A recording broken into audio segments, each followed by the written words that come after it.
నమస్కారం. ఈరోజు మనం ఒక అద్భుతమైన అంశాన్ని విశ్లేషించబోతున్నాం. మనిషిలో ఉండే సహజమైన అసూయ, అలాగే ఎవరినైనా బ్యాలెన్స్ చేసే కాలం యొక్క తిరుగులేని శక్తి, వీటి గురించి మాట్లాడుకుందాం. ఇది దైనందిన జీవితంలో మనకు ఎదురయ్యే మానసిక సంఘర్షణల గురించి, దానికి కాలమిచ్చే పరిష్కారం గురించి చేసే ఒక లోతైన విశ్లేషణ. మూలగ్రంథం చెప్పిన వాస్తవాలను ఒక్కొక్కటిగా విడమర్చి చూద్దాం.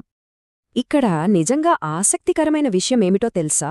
మనకు హాని చేసిన వారిపై ప్రతీకారం తీర్చుకోవాలనే ఆ అతి పెద్ద మానసిక భారాన్ని ఈ మాట ఒక్కసారిగా దించేస్తుంది.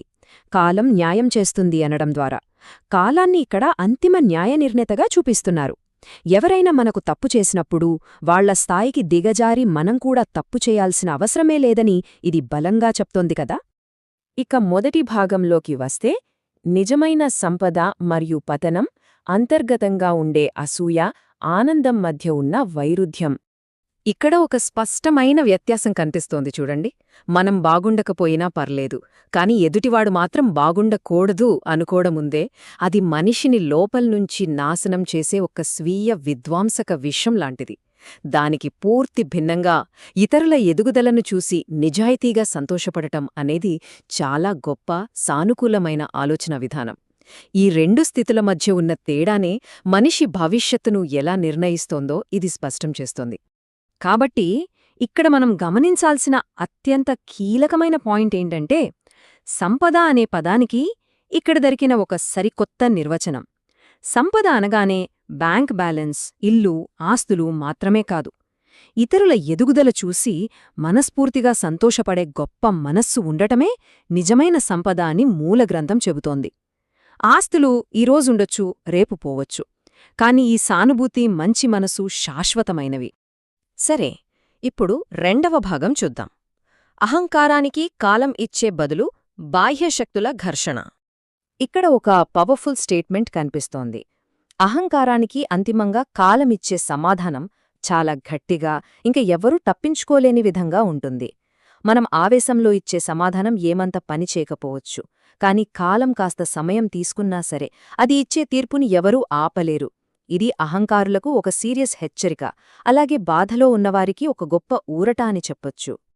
ఈ ఆలోచనని కొంచెం విడమర్చి చూస్తే, ఎవరైనా మనల్ని తక్కువ చేసినప్పుడు వాళ్లకి మనం వ్యక్తిగతంగా మాటలతో సమాధానం చెప్పాల్సిన అవసరమే లేదు. ఎందుకంటే కాలమే అప్పటికే ఒక ఖచ్చితమైన సమాధానాన్ని సిద్ధం చేసి ఉంచుతుంది. మాటల కంటే కూడా ఆ పరిస్థితులే వాళ్లకి అవసరమైన గుణపాఠాలు నేర్పిస్తాయి. అంటే ఇక్కడ మాటల కంటే అనుభవాలే అసలైన గురువులనమాట.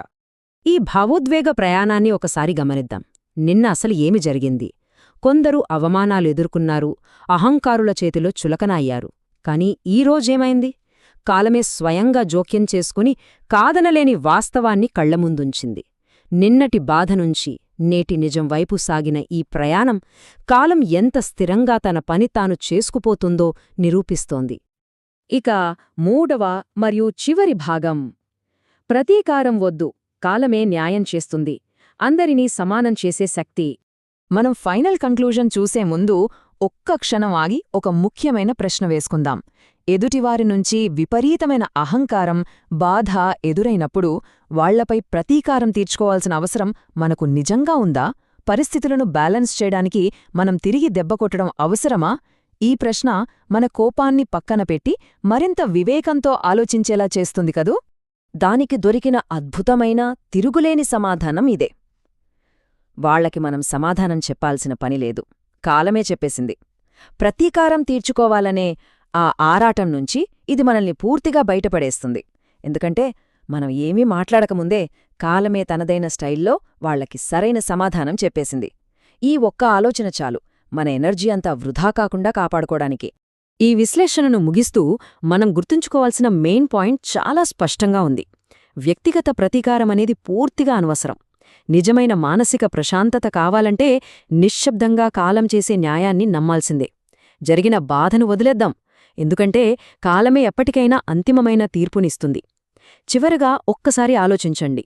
ప్రతీకారం కోసం చేసే అనవసర పోరాటం కంటే కాలం తీర్పుపై ఉంచే నమ్మకమే మన జీవితాలను మరింత ప్రశాంతంగా, ఆనందంగా ఉంచుతుంది కదా. మరి ఆ నమ్మకంతో మన ప్రయాణాన్ని కొనసాగించడానికి మనం సిద్ధంగా ఉన్నామా?